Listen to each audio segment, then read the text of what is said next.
സാറേ, എക്സിറ്റ് പോളുകൾ എന്താണ് പ്രവചിച്ചത് അത് തന്നെ ഡൽഹിയിൽ നടന്നിരിക്കുകയാണ്. BJP 47 സീറ്റ് 23 സീറ്റിലേക്ക് AAP ചുരുങ്ങിയിരിക്കുകയാണ്.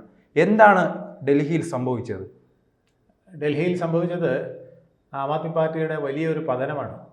നമ്മൾ നേരത്തെ പറഞ്ഞിരുന്നത് കോൺഗ്രസ് വോട്ട് അധികം പിടിച്ചു കഴിഞ്ഞാൽ ആം ആദ്മി പാർട്ടി തോക്കുന്നതാണ്. പക്ഷേ കോൺഗ്രസ് അധികം വോട്ട് പിടിച്ചില്ല. കോൺഗ്രസ് പലയിടത്തും 1000, 1500, 2000 വോട്ടുകൾ മാത്രമേ പിടിച്ചിട്ടുള്ളൂ. പക്ഷേ എന്നിട്ട് പോലും ആം ആദ്മി പാർട്ടിക്ക് ഇത്ര ദയനീയമായൊരു പരാജയം വന്നിട്ടുണ്ടെങ്കിൽ ജനങ്ങൾ ഇത്തവണ ആം ആദ്മി പാർട്ടിയെ തള്ളിക്കളഞ്ഞു എന്നുള്ളതാണ് വ്യക്തമാക്കുന്നത്. അതിന് പല കാരണങ്ങളുണ്ട്. അതിൽ ഏറ്റവും പ്രധാനപ്പെട്ടത് ജനങ്ങൾക്ക് ഒരു അവിശ്വാസം ആം ആദ്മി പാർട്ടിയിലും കെജ്രിവാളിലും ഉണ്ടായിരിക്കുന്നു എന്നുള്ളതാണ്. ആ അവിശ്വാസം ആ പാർട്ടിയുടെ നട്ടല് അഴിമതി വിരുദ്ധമാണ്. അതെ, അത് തീർച്ചയായിട്ടും അഴിമതി വിരുദ്ധമെന്ന് പറയുകയും നമ്മൾ ഈ പാലിൽ ഒരു തുള്ളി മോര് വന്നാൽ എങ്ങനെ ഇരിക്കും, അല്ലെങ്കിൽ തൈര് വന്ന് വീണാൽ എങ്ങനെ ഇരിക്കും, അത് മലീമസമായി പോകുന്ന പോലത്തെ ഒരു അവസ്ഥയിലേക്ക് ആം ആദ്മി പാർട്ടി വന്ന് ഭവിച്ചു. ഇത് വളരെ മുമ്പേ തന്നെ ഇദ്ദേഹത്തിൻ്റെ ഗുരുനാഥനായ അണ്ണാ ഹസാരെ പ്രവചിച്ചിരുന്നതാണ്. താങ്കൾ ഈ പരിപാടിക്ക് പോകരുത്, രാഷ്ട്രീയമെന്ന് പറയുന്നത് നമുക്ക് വേണ്ട, നമുക്കിങ്ങനെ വോളണ്ടറി വർക്കുമായിട്ട് കഴിഞ്ഞാൽ മതി, അല്ലെങ്കിൽ താങ്കൾ ചെളിക്കുണ്ടിൽ പോയി. അത് നമുക്കൊരു പരാജയം കൊണ്ട് അങ്ങനെ വിലയിരുത്താൻ കഴിയും. ഒരു പരാജയം എല്ലാവർക്കും ഉണ്ടാകുമല്ലോ. ആ ഒരു പരാജയം ഉണ്ടാകുന്നതിനായിട്ട് അദ്ദേഹം കുറേ താക്കീതുകൾ പറഞ്ഞതാണ്. നമുക്ക് ശുദ്ധമായിട്ട് നിൽക്കാനായിട്ട് കഴിയണമെന്നുണ്ടെങ്കിൽ ആത്മത്യാഗം ചെയ്യുന്ന അനവധി പേരുടെ ഒരു കൂട്ടായ്മ വേണം. ആ കൂട്ടായ്മ നിലനിർത്തുന്നതിൽ ആം ആദ്മി പാർട്ടി പരാജയപ്പെട്ടു പോയി. കെജ്രിവാൾ എന്നുള്ള ഒരു പർവ്വതത്തിൻ്റെ മുകളിൽ ഈ ഇന്ത്യ മഹാരാജ്യത്തെ മുഴുവൻ കെട്ടി നിർത്താമെന്ന് അദ്ദേഹം വിചാരിച്ച അബദ്ധമാണ് പറ്റിയത്. ശരിക്കും പറഞ്ഞാൽ ആദ്യകാലത്ത് 1 ഡസനിലധികം കെജ്രിവാൾമാർ ആ പാർട്ടിക്കകത്തുണ്ടായിരുന്നു. യോഗേന്ദ്ര യാദവ് ആവട്ടെ, അല്ലെങ്കിൽ പ്രശാന്ത് ഭൂഷൺ ആവട്ടെ, അല്ലെങ്കിൽ കിരൺ ബേദി ആവട്ടെ, അശുതോഷ് ആവട്ടെ, അങ്ങനെ എണ്ണമറ്റ പ്രഗത്ഭന്മാർ ആ പാർട്ടിക്കകത്തുണ്ടായിരുന്നു. അപ്പോൾ ഒരുപാട് ആശയങ്ങൾ വന്നു ചേരുകയും അവയെ സംശീകരിച്ചുകൊണ്ടും അവരെ ഒക്കെ ഡിവിഷൻ ഓഫ് ലേബർ വഴി മാറ്റിക്കൊണ്ടും ഒരുപാട് പ്രവർത്തനങ്ങൾ ആ പാർട്ടിക്ക് അവിടെ നടത്താൻ കഴിയുമായിരുന്നു.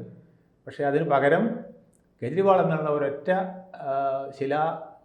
ഫലകത്തിൽ ഇതെല്ലാം കൂടെ കോർത്തെടുക്കാൻ ശ്രമിച്ചപ്പോൾ BJP വളരെ എളുപ്പമായി. എത്രയും പെട്ടെന്ന് ഇതിനെ തകർത്ത് കഴിഞ്ഞാൽ ബാക്കി എളുപ്പമായി എന്നുള്ളത്. അല്ലെ, മറ്റൊരു കാര്യം, ഈ പാർട്ടി പെട്ടെന്ന് വളരെ വേഗത്തിൽ തന്നെ ഇന്ത്യയിൽ ഉടനീളം വളരാൻ ശ്രമിച്ചതാണോ ഇതിൽ ഏറ്റവും വലിയ തിരിച്ചടി? കാരണം ഈ ഗോവയിലാണല്ലോ ഈ മദ്യനയ അഴിമതി കേസുമായി ബന്ധപ്പെട്ട പണം ചിലവാക്കിയതായി കണ്ടിരിക്കുന്നത് ഈ ഗോവയിലാണ്.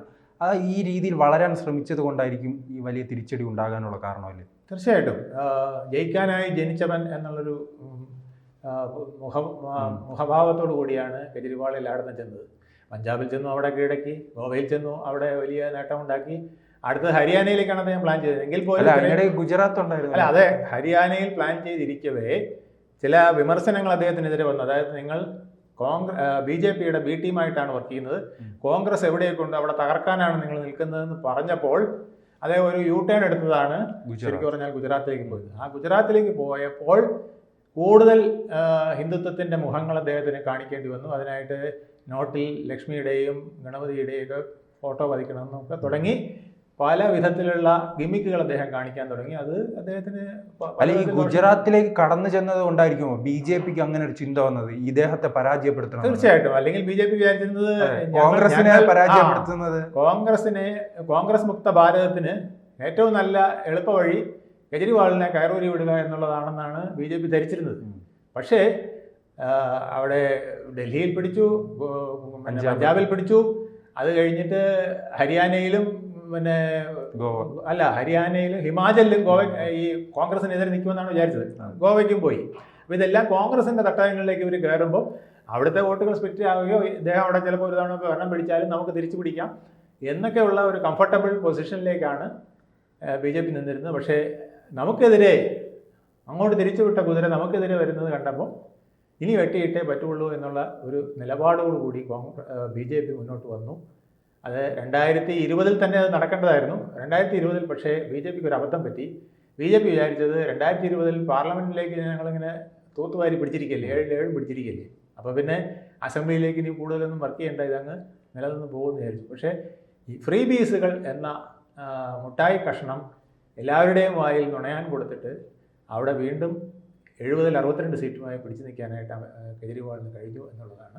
അല്ല, അതോടൊപ്പം തന്നെ ഇത്രയും വലിയ ഭരണവിരുദ്ധ വികാരമുണ്ട്. ഈ അരവിന്ദ് കെജ്രിവാൾ എന്തായാലും ഒരു ഫേസ് ആണല്ലോ, ഡൽഹിയുടെ ഒരു ഫേസ് ആയിരുന്നിട്ട് പോലും അദ്ദേഹം പോലെ ദയനീയമായി പരാജയപ്പെടുന്നു. അത് ഇന്ത്യയെ തന്നെ ഞെട്ടിക്കുന്ന, ഇന്ത്യൻ രാഷ്ട്രീയത്തെ തന്നെ ഞെട്ടിക്കുന്ന ഒരു സംഭവമല്ലേ? അത് ഒരു വിരോധാഭാസം എന്ന് വേണമെങ്കിൽ പറയാം. അതായത് കെജ്രിവാൾ ഷീലാ ദീക്ഷിതിനെതിരെ കൊണ്ടുവന്ന ആരോപണം അഴിമതിയിൽ മുങ്ങിക്കുളിച്ച ഒരു മുഖ്യമന്ത്രിയെ പരാജയപ്പെടുത്താനായിട്ട് അദ്ദേഹം നേരിട്ട് എതിർ നിൽക്കുകയും 25,000-ൽ പരം വോട്ടാണ് അദ്ദേഹം അവിടെ തോൽപ്പിച്ചത്.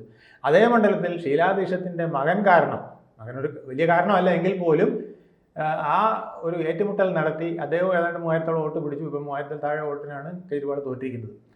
അപ്പോൾ ഏകദേശം അവിടെ ഒരു അമ്മയ്ക്ക് വന്ന പരാജയത്തിന് മകൻ പ്രതികാരം നടത്തി എന്ന് വേണമെങ്കിൽ പറയാം. അതോടൊപ്പം തന്നെ അന്ന് ഷീലാ ദീക്ഷിതായിരുന്ന അഴിമതി ആരോപണം ഇദ്ദേഹമാണ്. ഇന്ന് കെജ്രിവാളിനെ ആ വിധത്തിൽ ജനങ്ങൾ കണ്ടു എന്നുള്ളതാണ്. അപ്പോൾ ഇതിൽ ശരിയോ തെറ്റോ എന്നുള്ളത് ഇപ്പോഴും തെളിയിക്കപ്പെട്ടിട്ടില്ല.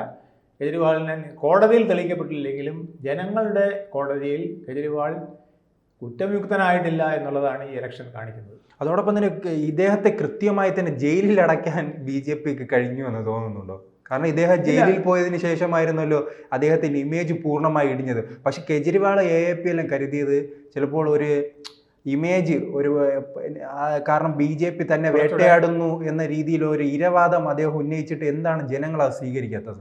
അല്ല, അതിന് എഗൻസ്റ്റ് ആയിട്ടുള്ള ഒരുപാട് കാര്യങ്ങൾ നടന്നു. അതായത് അദ്ദേഹം 2 വെള്ളി ചെരുപ്പുമിട്ട് ഒരു റിനോൾസിൻ്റെ പേനയും കുത്തി ലൂസ് 2 ജോഡി ചെരുപ്പും ഉടുപ്പും കൊണ്ട് നടന്ന് പെട്ടെന്ന് തന്നെ ശീഷ് മഹൽ എന്ന് പറയുന്ന അദ്ദേഹത്തിൻ്റെ ഔദ്യോഗിക വസതിക്ക് ഇത്രയും വലിയ തുകയ്ക്ക്, അതായത് 100 കോടിക്ക് അടുപ്പിച്ച്, 100 കോടി ഇല്ല, ശരിക്കും 80 കോടി കണ്ടേ വരുന്നുള്ളൂ, പക്ഷേ 100 കോടി എന്നാണ് ഇവിടെ പറയപ്പെടുന്നത്. അപ്പോൾ ഇതൊക്കെ ജനങ്ങളുടെ ഇടയിൽ വലിയ വിഷയമായി. അതുപോലെ തന്നെ AGയുടെ റിപ്പോർട്ട് വന്നു, ഈ മദ്യം വിതരണം, അതായത് അവിടെ വെള്ളം പലപ്പോഴും കിട്ടാനില്ലാത്തൊരവസ്ഥ വന്നു, അല്ലെങ്കിൽ മലിനമുള്ള ജലമാണ് കിട്ടുന്നത് എന്നൊക്കെ വരുന്നത്, മലിനജലമാണ് അവർക്ക് കിട്ടുന്നതെന്നൊരു പരാതി വരികയും എന്നാൽ മദ്യം സുലഭമായി ലഭിക്കുന്നു എന്നൊരു ഇത് വരികയും, എന്നാൽ AGയുടെ റിപ്പോർട്ട് പ്രകാരം 2026 കോടി രൂപയുടെ നഷ്ടം ഈ മദ്യ ഡീല് വഴി ഉണ്ടായെന്ന് പറയുകയും 100 കോടിയുടെ ആരോപണം BJP ഉടനെത്തിയിരിക്കുന്നു. അത് തെളിഞ്ഞിട്ടില്ല, അത് കോടതിയിൽ ഇങ്ങനെ നിൽക്കുന്നേ ഉള്ളെങ്കിൽ പോലും. പക്ഷേ AGയുടെ കണ്ടെത്തൽ ഈ ട്രാൻസാക്ഷൻ വഴി ഇത്രയും കോടി രൂപയുടെ നഷ്ടം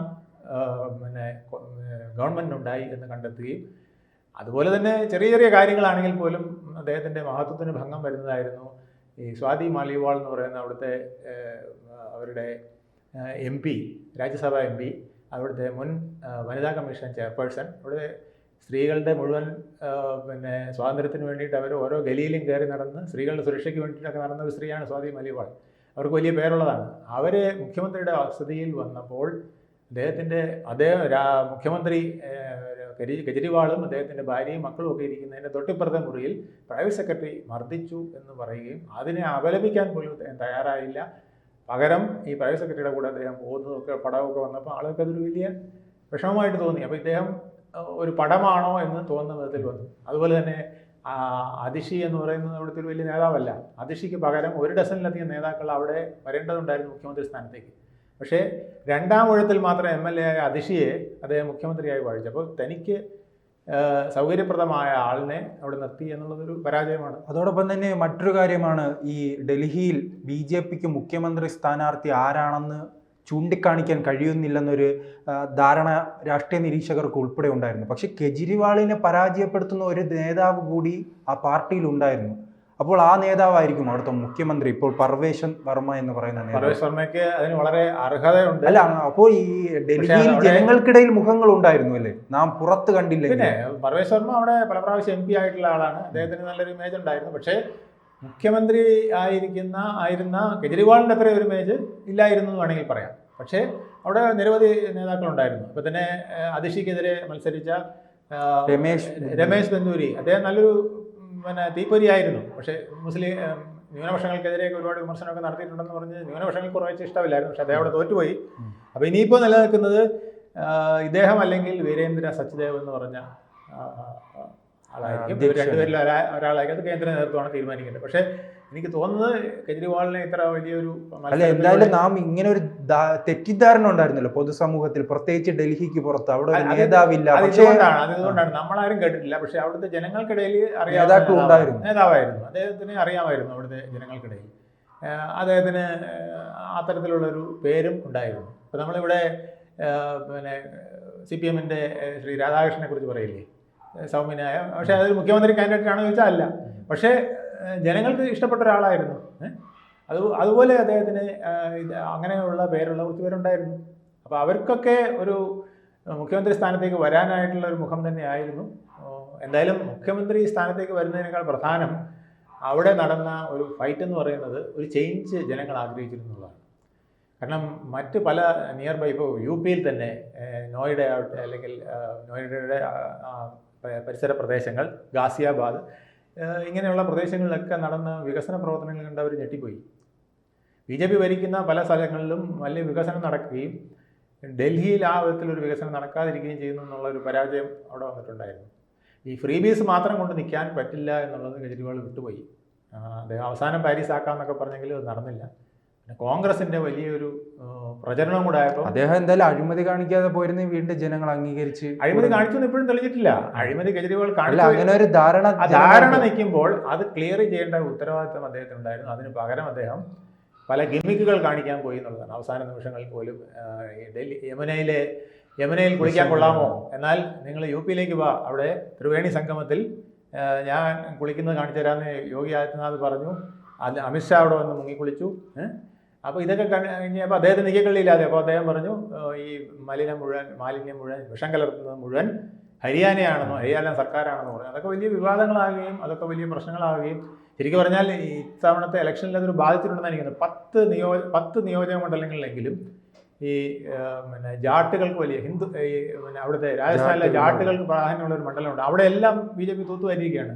ഈ ജാട്ട് നേതാവാണ്. അതിന് പുറമെ ഏകദേശം 10ഓളം മണ്ഡലങ്ങളിൽ, അതായത് ഈ ബോർഡർ വരുന്ന ഹരിയാന ബോർഡർ വരുന്ന ഹരിയാനയിലേക്ക് പോകുന്ന ഭാഗത്തേക്കുള്ള ജാട്ട് തിങ്ങിപ്പാർക്കുന്ന 10ഓളം മണ്ഡലങ്ങളിൽ ഇത്തവണ BJP-യാണ് ജയിച്ചിരിക്കുന്നത്. അപ്പോൾ ഇതൊക്കെ പ്രധാനപ്പെട്ട ഘടകമാണ്. അതുപോലെ തന്നെ കുത്തകയായിട്ട് അവർക്ക് കിട്ടുന്ന മധ്യവർഗത്തിൻ്റെ വോട്ട്, ചേരി പ്രദേശങ്ങളിലെ ഈ പൂർവാഞ്ജലികളുടെ വോട്ട്, ഇതെല്ലാം ഇത്തവണ BJP-ക്ക് പോയിട്ടുണ്ടെന്നുള്ളതാണ് ഈ ഇലക്ഷൻ കാണിക്കുന്നത്.